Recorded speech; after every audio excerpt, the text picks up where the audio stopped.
दुख मुक्ति के लिए तथागत बुद्ध कहते कम से कम 10 पारमिताओं का कड़ा भरना चाहिए, 10 पारमिता परिपूर्ण होना चाहिए। 10 पारमिता बोले तो क्या क्या है? दान, शील, निष्क्रम, वीर्य, प्रज्ञा, शांति, सत्य, अधिष्ठान, मैत्री, उपेक्षा। ये 10 पारमिताओं में पहला पारमिता दान पारमिता है। अपने पास जो भी है दूसरों के हित कल्याण। स्वागत है आप सभी का। आप लोग देख रहे हैं बुद्धास टीचिंग चैनल और हम यहाँ महाकारुणिक तथागत बुद्ध और उनके शिक्षाओं के विषय में चर्चा करते हैं।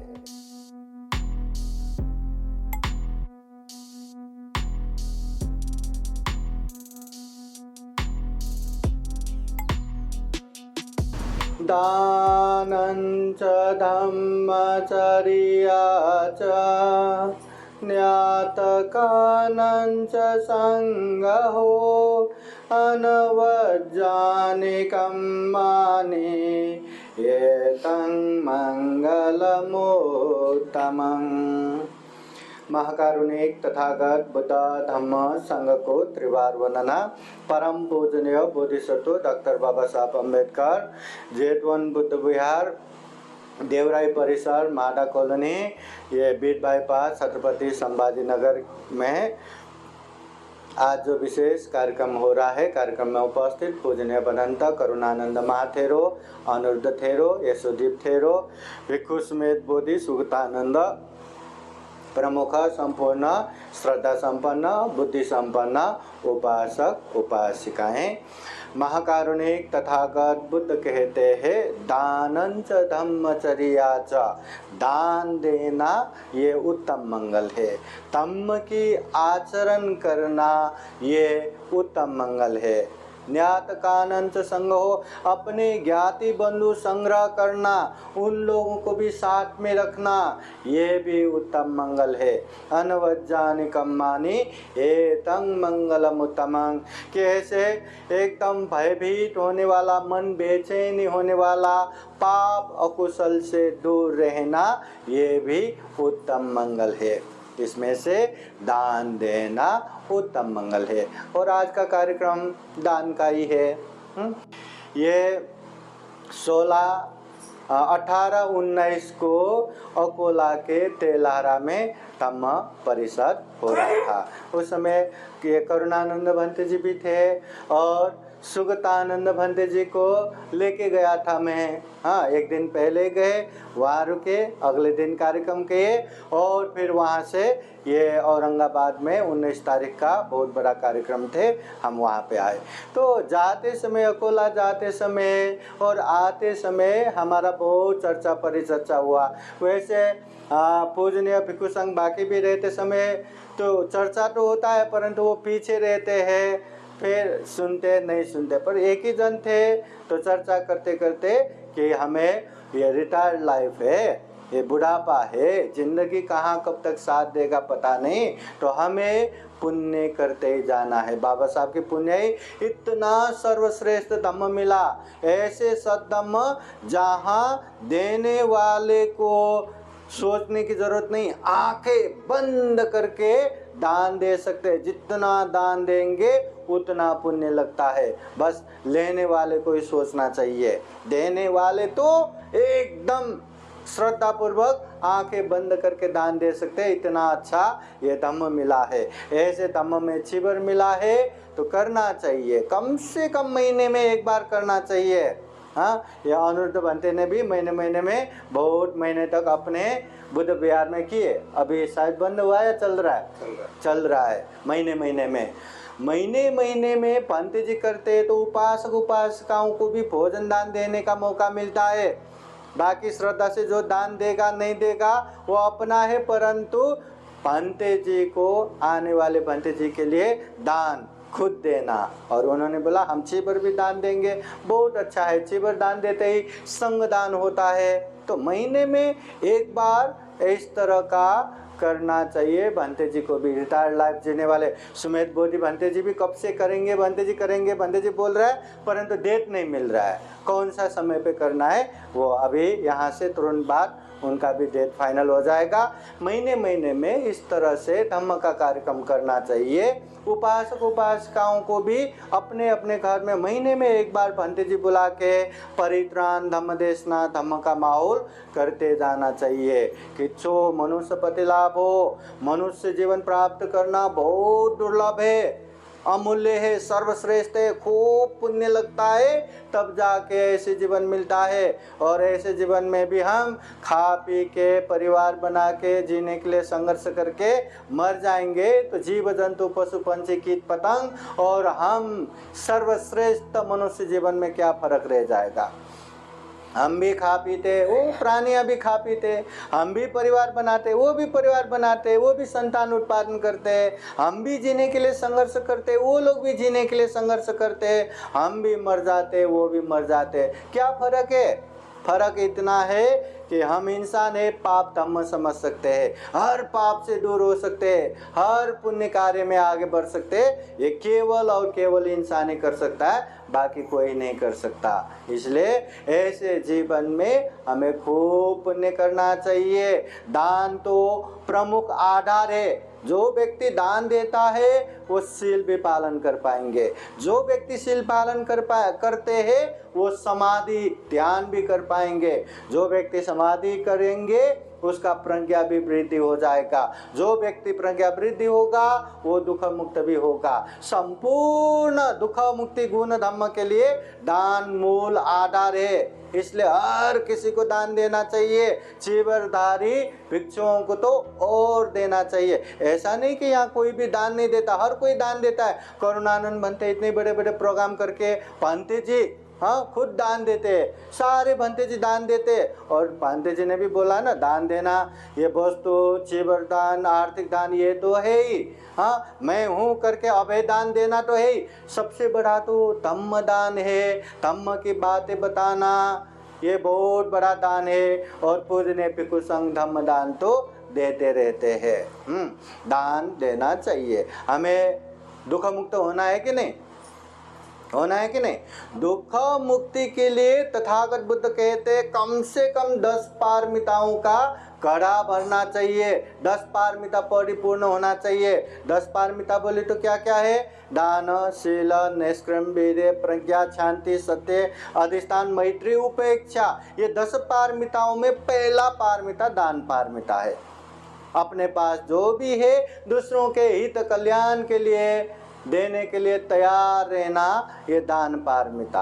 अपने शरीर का अंग प्रत्यंग निकाल के दान देना दान उपपारमिता। अपना जान प्राण दे के भी दान देना दान परमर्थ पारमिता। परंतु दुख मुक्ति होना है तो ये पारमिता दान पारमिता पूर्ण होना है। उसके बाद दूसरे पारमिता भी पूर्ण होते जाएगा। दान देना बहुत ज़रूरी है। दान का माहौल बनाना चाहिए। अगर दान का माहौल नहीं बनाया, अकेले अकेले करते गए, 1-2 बार में परेशान हो जाता है, बोर होने लगता है। हमें सबसे अच्छा खाना क्या लगता है? खाने को सबसे अच्छा क्या लगता है? एक चीज़ बताइए, सिर्फ एक चीज़ बताइए। मीठा। वही मीठा हमें सुबह भी खिलाया, दोपहर को भी खिलाया, शाम को भी खिलाया, रात को भी खिलाया, आज भी खिलाया, कल भी खिलाया। हर दिन अगर मिठाई खिलाते रहेंगे तो अच्छा लगेगा क्या? मीठा भी तीता होने लगता है ना। मीठा भी कैसे कैसे लगने लगता है, मन भर जाता है। वैसे ही अच्छे पुण्य कर्म करते करते भी कभी कभी ऐसा बोर होने लगता है, मन उपसा जाता है। दान देऊन आता किती द्यायचं, जाऊ द्या, नंतर देऊ नंतर देऊ, बाद में करेंगे करते करते साल 2 साल कब जाता है पता ही नहीं। बहुत सारे उपासक उपासिकाएं खूब श्रद्धावान रहता है, इतने श्रद्धा, परंतु उनके घर में पूजने भिक्षु संघ को भोजन दान देते देते कम से कम साल 2 साल बीत जाता है। श्रद्धावान हो गया क्या? हो गया क्या? कमी तो कमी, कम से कम महीने में एक बार घर घर में कार्यक्रम होना चाहिए। जिस तरह गंदगी लगा तो हम सैनिटाइज करते हैं, घर घर में नेगेटिविटी, घर घर में इतना नकारात्मक चीज़ें, कलह झगड़ा बेचैनी तन इतना बेचैनी, तो ऐसे नेगेटिविटी हटाने के लिए बुद्ध वाणी जैसा सैनिटाइज और दूसरा कुछ नहीं, इसलिए हमें घर घर में वो करना चाहिए। और पूजने भिक्षु संघ करेंगे। एक पंडित जी ने किया, इतने सारे उपासक उपासिकाओं को संदेश गया, इतने सारे परिवार को संदेश गया, और एक एक भी करेंगे तो बहुत पुण्य होगा। हमें पुण्य करते रहना चाहिए।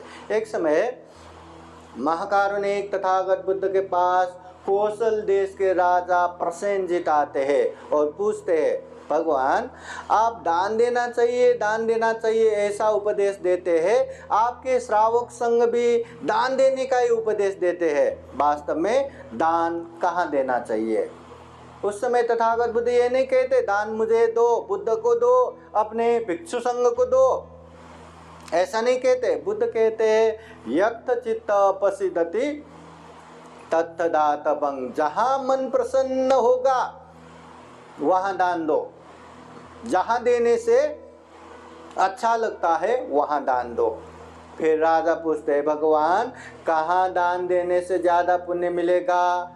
उस समय तथागत बुद्ध कहते हैं, महाराज देखा जाए तो प्रश्न वैसा ही है, परंतु जमीन आसमान का अंतर है। कहाँ दान देना चाहिए? जहाँ अच्छा लगे वहाँ दान दो, पर कहाँ दान देने से ज़्यादा पुण्य मिलेगा? जैसे कि एक अच्छे धान के बीज, उसको अच्छे जमीन पे लगाएंगे तो अच्छा खासा धान फलेगा। वही धान के बीज को जहाँ थोड़ा बालू है, थोड़ा कंकड़ है, ऐसे जमीन पे लगाएंगे तो धान तो फलेगा पर कम ही फलेगा।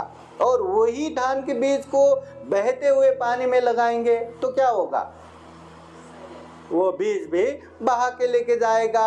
वैसे ही दान अपने आप में अच्छे पुण्य रूपी बीज है। अच्छे खासे गुणवान शीलवान व्यक्ति को या जगह को दान देंगे तो उसका पुण्य बहुत ज़्यादा मिलेगा। अच्छे नहीं है फिर भी हम दान देते हैं, मांगने वाले को, पशुओं को, पंछियों को, उसका भी पुण्य मिलता है पर थोड़ा कम मिलता है। कभी कभी गलत व्यक्ति को गलत तरीके से दान देने से पुण्य तो क्या क्या वो पुण्य रूपी बीज ही खत्म कर देता है। कभी कभी तो पाप का भागीदार भी बनना पड़ता है। समझ में आता है क्या? हाँ, इसने मुझे बहुत उपकार किया, जो गुंडा है बहुत उपकार किया करके उसको 1 लाख रुपए का तलवार दान दिया, 5 लाख रुपए का पिस्तौल दान दिया, तो उससे क्या करेगा?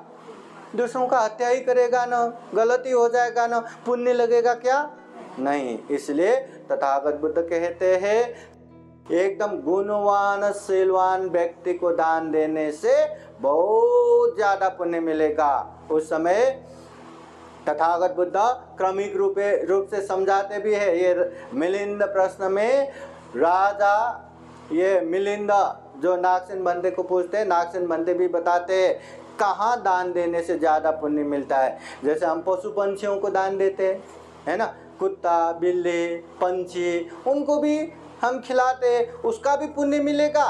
परंतु सैकड़ों पशु पंछियों को दान देने से भी एक इंसान को दान देना उसका पुण्य ज़्यादा है। इंसान चेतनशील प्राणी है। सैकड़ों इंसानों को दान देने से भी अच्छे बनने के प्रयास कर रहे एक इंसान को दान देना उसका पुण्य ज़्यादा रहता है। सैकड़ों अच्छे बनने की कोशिश कर रहे इंसानों को दान देने से भी एक शीलवान एक गुणवान व्यक्ति को दान देना उसका पुण्य ज़्यादा रहता है। उससे भी मार्ग फल प्राप्त, हाँ, जिसने मार्ग फल प्राप्त किया, जिसने श्रोतापति फल प्राप्त किया, सखिदागामी फल प्राप्त किया, अनागामी फल प्राप्त किया, अरहत फल प्राप्त किया, उन व्यक्तियों को दान देने से ज़्यादा पुण्य मिलेगा। उससे भी प्रत्येक बुद्ध और सम्यक संबुद्ध को दान देने का पुण्य तो इतना उतना ही नहीं रहता, बहुत ज़्यादा रहता है। तो दान कहाँ दान देने से ज़्यादा पुण्य मिलेगा? अच्छे जगह पे शीलवान गुणवान व्यक्ति को दान देने से बहुत ज़्यादा मिलेगा। और आज जो दान दे रहे हैं, किसको दान दे रहे हैं? संघ को दान दे रहे। संघ दान अपने आप में महान पुण्य कार्य, संगे दिनंग महफलंग, संघ को दान देने से महान फलदायी मिलता है। ये संघ को जो हम दान दे रहे हैं, ये संघ में बुद्ध काल से लेके अभी के और भविष्य के सारे संघ आता है। इसलिए संघ को दान देना महान पुण्य कार्य है। संघ गुण में अनुतरंग पुण्य खेतंग लोकस, दुनिया में पुण्य रूपी अनुपम खेत समान ये संघ है। और संघ बोले तो उपसंपदा प्राप्त 4 या 4 से ज्यादा भिक्षु संघ रहा तो संघ हो जाता है। आज पूजनीय भिक्षु संघ है, महाथेरो थेरो भिक्षु, हाँ, ये संघ दान हो रहा है, बहुत बड़ा पुण्य कार्य है। जीवन में इस तरह का संघ दान देना बहुत कुशल कर्म है। तथागत बुद्ध ने कुशल में महाकुशल, दान में महादान, 8 महाकुशल बताया है। जैसे कि बुद्ध विहार दान देना महाकुशल है, बुद्ध विहार के लिए जमीन दान देना महाकुशल है, बुद्ध मूर्ति दान देना महाकुशल है, सार्वजनिक शौचालय बना के दान देना ये महाकुशल है, कठिन चीवर दान देना महाकुशल है, चीवर अस्त परिष्कार दान देना महाकुशल है, संघ दान देना महाकुशल है, तम्म दान देना महाकुशल है। ये महाकुशल में ये संघ दान भी महाकुशल हो जाता है। इसलिए आज बहुत बड़ा पुण्य कार्य हो गया। ये पूजनीय भिक्षु सुगतानंद का बहुत बड़ा पुण्य कार्य है। इस पुण्य के अनुभव से पांते जी को सुस्वास्थ्य निरोगी प्राप्त हो। बुद्ध धम्म संघ का आशीर्वाद हमेशा हमेशा रहे।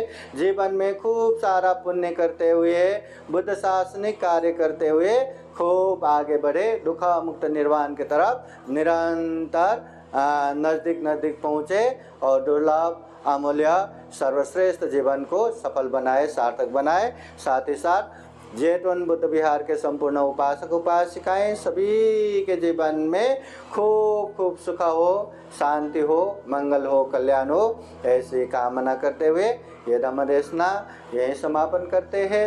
सभी का मंगल हो, सभी का कल्याण हो। भवतु सब मंगलं। साधु साधु साधु। बुद्धं नमामि, बुद्ध को नमन करता हूँ। धम्मं नमामि, धम्म को नमन करता हूँ।